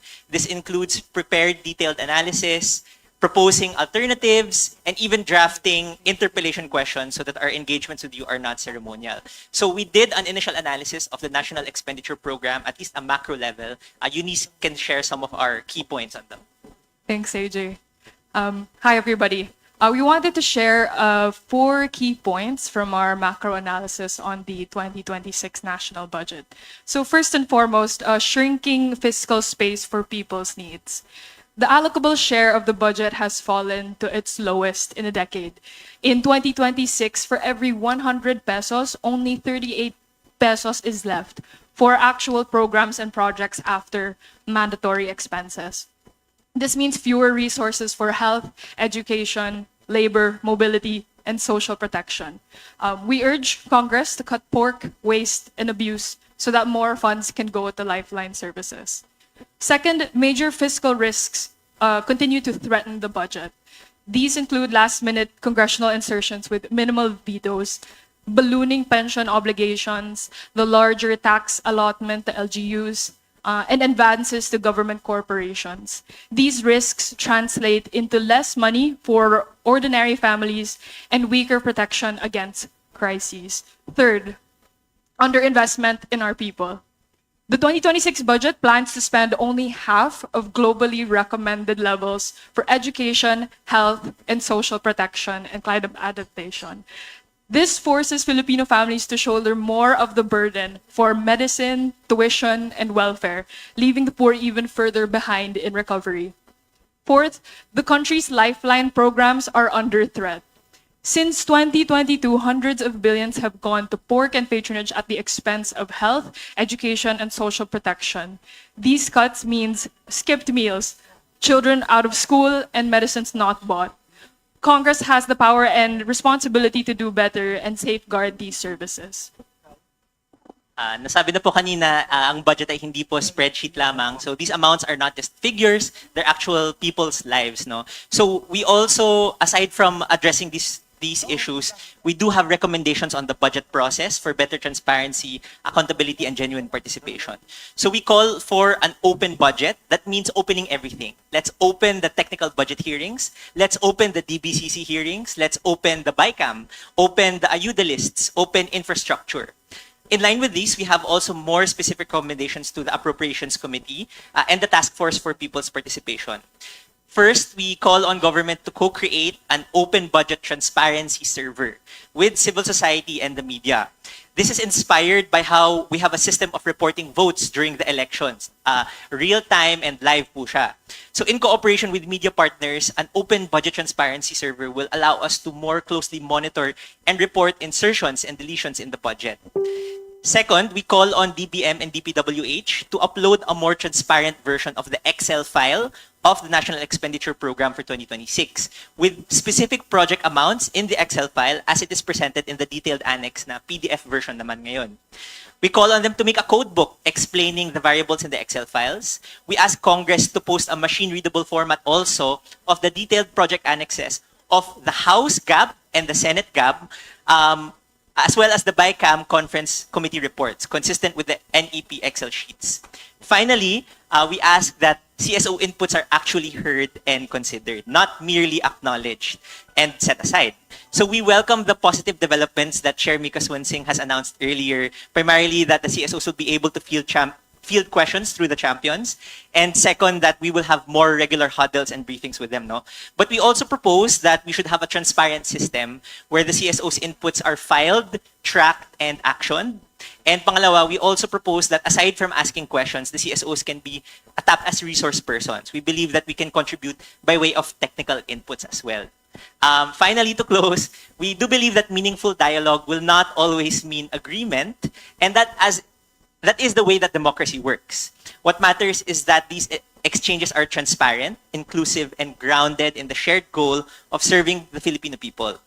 With the committed leadership of the Appropriations Committee and Chair Mika Swansing that is being demonstrated here today, we are hopeful that this process can become more open, collaborative, and responsive. So maraming salamat po. Thank you, AJ. Thank you, Eunice. So we're down to our last resource person. Again, for those who would want to still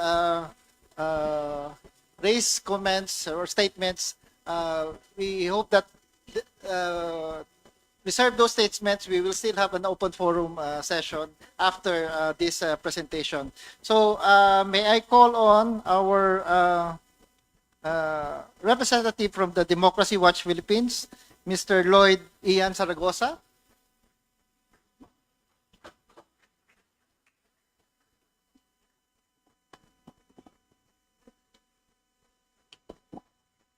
Good afternoon, everyone.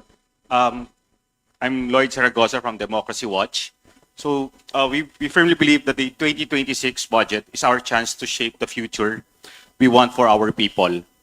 It's time we have a truly responsive budget, one that ensures every Filipino family can eat, live healthy, and send their children to school. To do this, we must put our money where it matters most: agriculture, health, and education. Why these three? For agriculture, our farmers feed the nation but remain among the poorest. With stronger investments in irrigation and farm-to-market roads, every peso multiplies into food security and higher incomes for our farmers. For health, the pandemic exposed the cost of underinvesting in healthcare. Many provinces still rely on overcrowded hospitals. By building and upgrading hospitals and specialty centers, especially outside Metro Manila, we make quality healthcare accessible to all Filipinos. On education, our classrooms are overcrowded and too many children in far-flung areas still walk hours just to reach school. By building more classrooms and last-mile schools, we reduce dropouts and give every child a fair chance of success. We recognize resources are limited, but a choice must be made. Do we continue pouring billions into controversial allocations like unplanned and poorly implemented flood control projects? Or do we invest in the very foundations of a strong nation: food, health, and education? My dear friends, let us continue to champion a people-first realignment into the 2026 budget. Let us fund what truly matters and leave a legacy of investing not just in projects, but in the Filipino people. Thank you.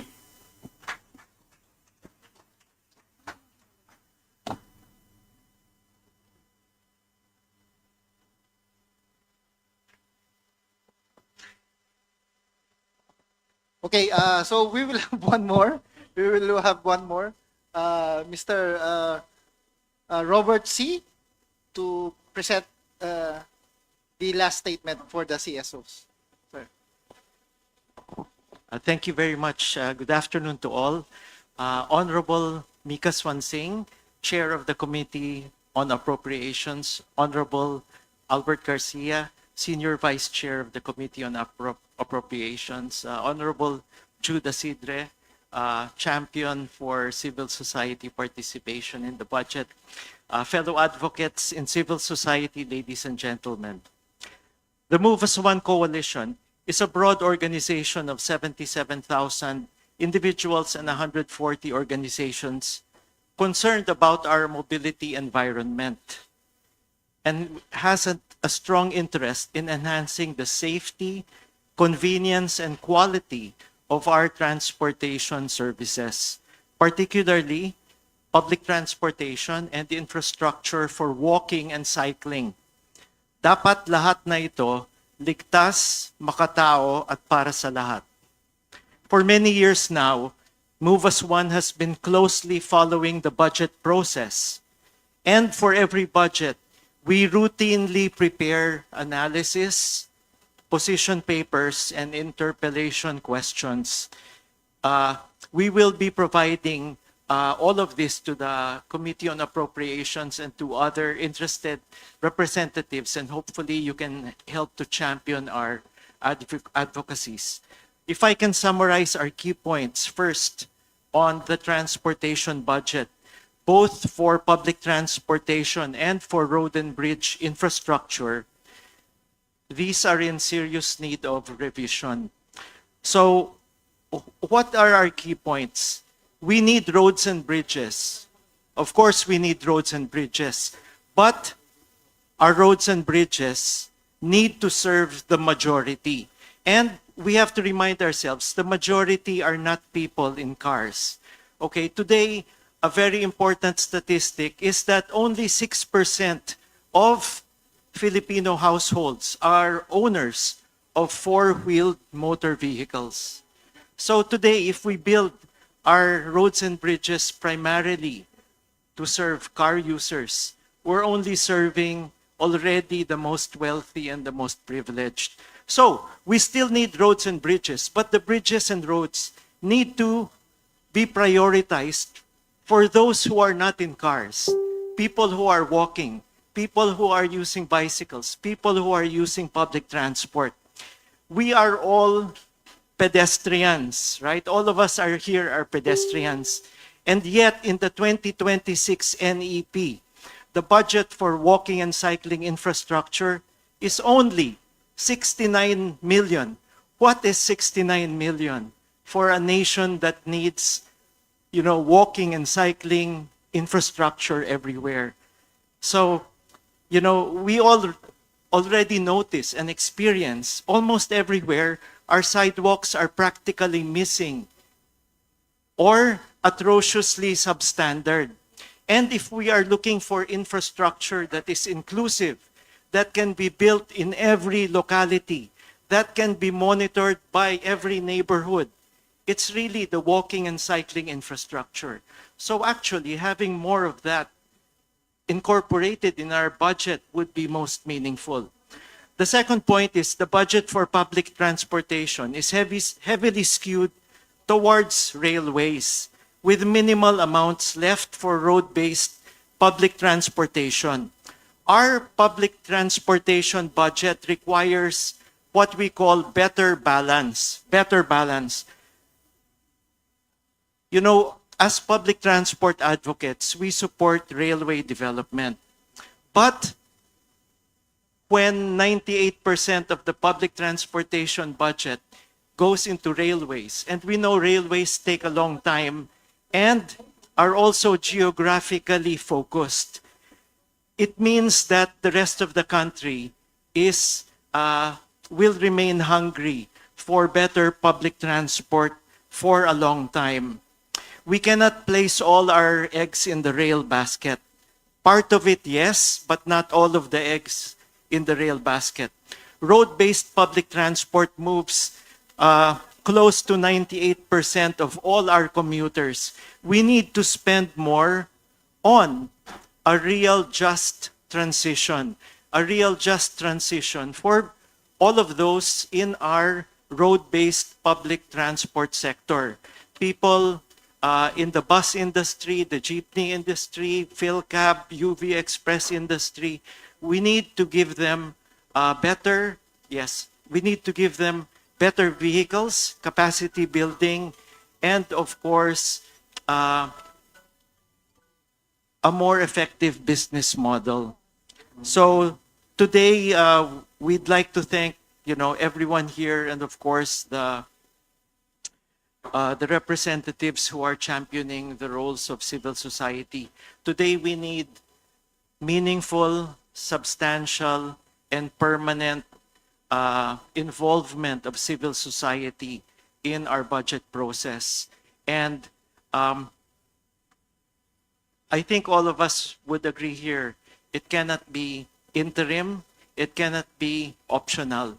We need to make it permanent, and hopefully with legislation, we can make this role permanent and meaningful for all of us in civil society. Thank you very much po. Thank you. Thank you. And thank you to all those CSOs who gave their statements and positions.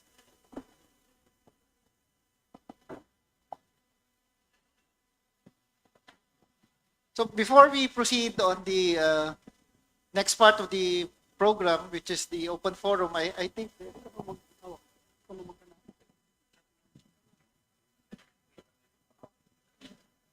So may I call our Chair Mika and SVC Albert Garcia and Kong Jude Asidre to make their comments and remarks to the statements presented by our partner CSOs.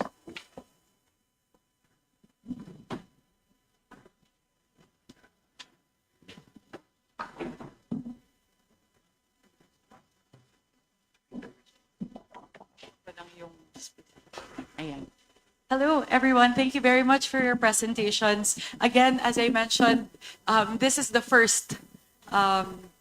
This is going to be the first of many engagements. This is only one of the many channels which we intend to open during the budget deliberations. Tulad po na sinabi namin, gusto po namin mas maging bukas ang proseso ng budget, mas maging malakas ang boses ng ating mga kababayan. At alam po namin na kayo po yung magiging boses ng ating mga kababayan. Syempre, bukod po sa mga representante natin sa Kongreso. So siguro a few points that I picked up from the presentations. I've been taking notes po, as you can see.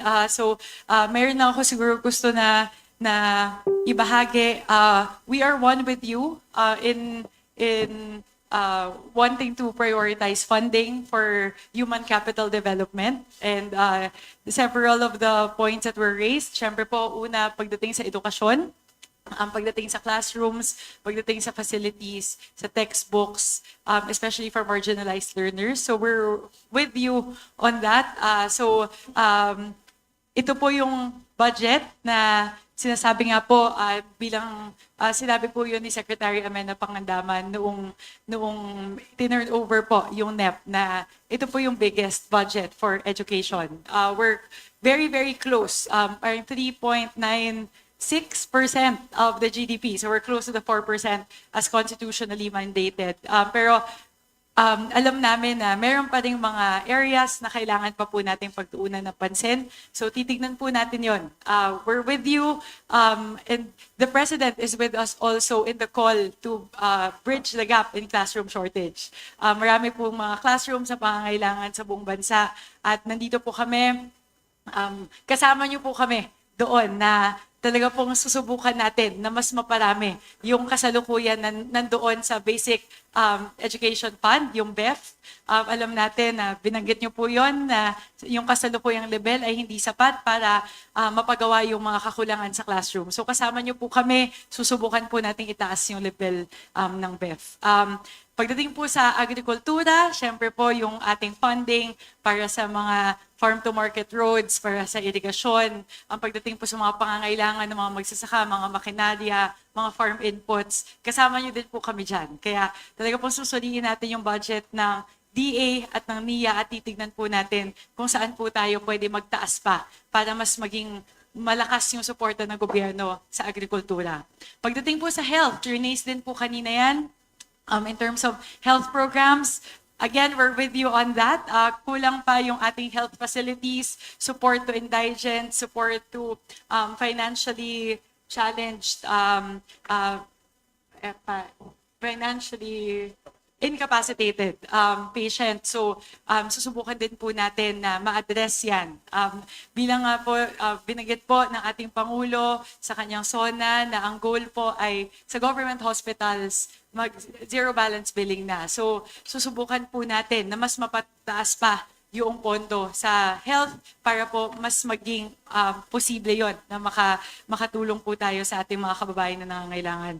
I also heard the advocacies around transportation in terms of funding for POV modernization, walking and cycling infrastructure increase, planning for better mobility. So titignan din po natin yan when we look at the budget of the OTR. Titignan po natin yan, DOTR and DPWH both. Nagbanggit din po yung climate initiatives. So yun po, ako po personally, like I would need more guidance on that matter, kung ano yung specific programs or areas that need more funding para po ma-advocate yung climate initiatives. Social welfare programs were also mentioned. Siyempre po, yung mga tulong natin, human capital development nga. So, nandyan po yung tulong sa labor, sa education, health, holistic po. So, we will make sure po that we prioritize funding for human capital development and social welfare programs. So, yun po, narinig po namin yung mga binanggit ninyo, pero naiintindihan po namin na given the limited time, we were not able to go into specific programs, specific line items that we are looking at. So, ang request po siguro namin on the part of the Committee on Appropriations and the House Task Force is if you may also provide us your greater detail. So, which specific line items, which specific programs. May mga nabanggit po kanina, nag-decrease sa SPED, nag-decrease sa ALS, nag-decrease sa IPED. So kung pwede po na, or sa textbook, so those specific line items sa walking and cycling infrastructure, that was mentioned as well. So it would be very helpful for us, given na libo-libo po yung pages ng ating GAB, that if you can help pinpoint which specific programs you would like us to look into more. So that would be very much appreciated. Binanggit nga po namin kanina in terms of technical expertise, marami po sa ating mga CSO partners, you've been studying this particular sector, this particular area for many years, so iba po ilang dekada pa. So we would greatly appreciate your inputs, your technical inputs in terms of particular sectors, in terms of particular programs, and we'll be very much open to collaborating with you on that. Yung pagbanggit po sa bukas, yun po yung ating ginawa. Sinimulan na po natin yan.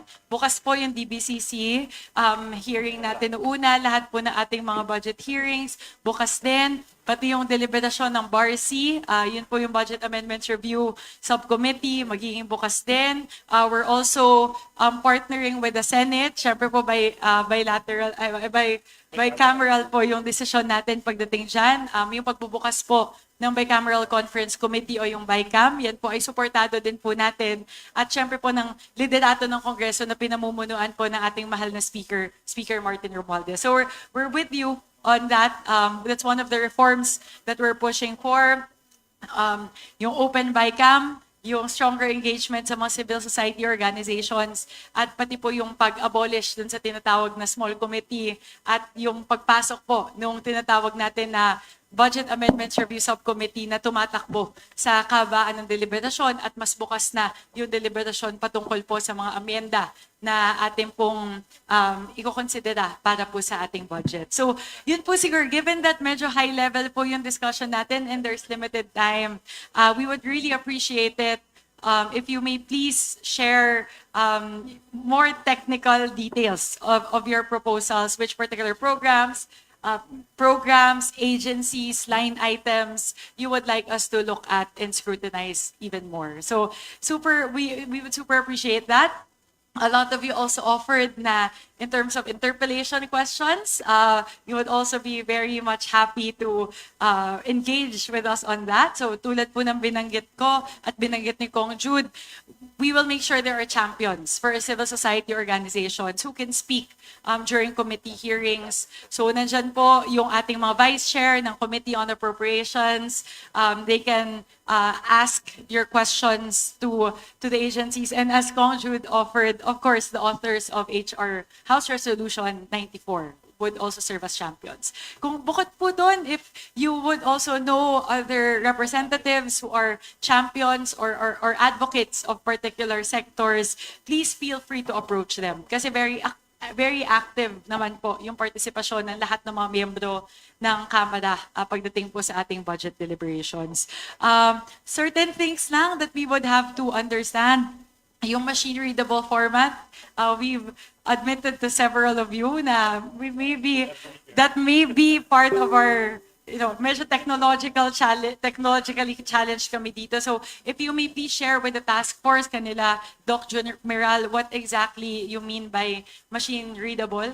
Kasi machine searchable lang po yung alam namin as a PDF format. But please enlighten us as to what that is, and we'll check whether it would be feasible or technically possible or practicable for the committee to adopt the suggestion for a machine readable format. Hindi pa po ako makapag-comment kasi hindi ko alam what it is exactly. But once you share with us, we can check the feasibility of implementing that. So yun po, I do have a lot of notes from all of your presentations, and we'll have more collaborations. As we said, kung every week po, kaya natin. Pero pakisabihan lang po yung task force natin kung anong ahensya po ng gobyerno, anong departamento yung gusto nyo pong talakayin, para po ma-request ko po yung vice chairperson namin sa appropriations na sponsor po nung agency na yon na maging kasama po ninyo doon po sa mga meetings natin, weekly touch points, weekly engagements po natin. So, yun lang po. Gusto ko po sana I would like to recognize the presence of our Vice Chairperson from the Committee on Appropriations, who will be sponsoring the budget of the Department of Transportation. So marami po tayo ditong advocates for transportation. So Vice Chair Edwin Ongsuan will be your champion for transportation. Then po, sakto po. We have several of our partners here po. Safe Travel PH, Move as One. They're advocates po for transportation. So, yun po, maganda po na pwede nyo na po makausap si Vice Chair Ongsuan kasi siya po yung pwede niyo maging champion during the hearings of DOTR. So, yun po. Would you still like po to do an open forum or that's it for today po, and then we can further engage in the coming weeks? Ano po ba yung mas okay sa lahat? We're okay? We're okay for today? Okay? Sige po, basta if there's anything lang po, again, this is the first of many engagements. Thank you so much for all of your inputs for today, and we look forward to receiving your position papers, your, as I said, completed staff work of all the technical inputs that you would share with the committee, your interpellation questions that can be championed by the vice chairs of the Committee on Appropriations. And yun po, we look forward, and we will make sure that this budget is people-centered and will be very much responsive to the needs of the Filipino people. Maraming salamat po. If we may request po for a group photo with everyone. Doc June, pakisabi na lang po if they have any more questions, please feel free to let us know lang po. Okay. We'd also like to recognize for agriculture, our sponsor for the Department of Agriculture, Vice Chair Anna York Bondoc, is also here with us. So they will be championing the OTR and DA for the budget deliberations. Okay, so maybe request po for a photo. Okay lang po ba? Okay.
May we request all of our partners po, please join us on stage. Let's take a photo po. This is a milestone for all of us.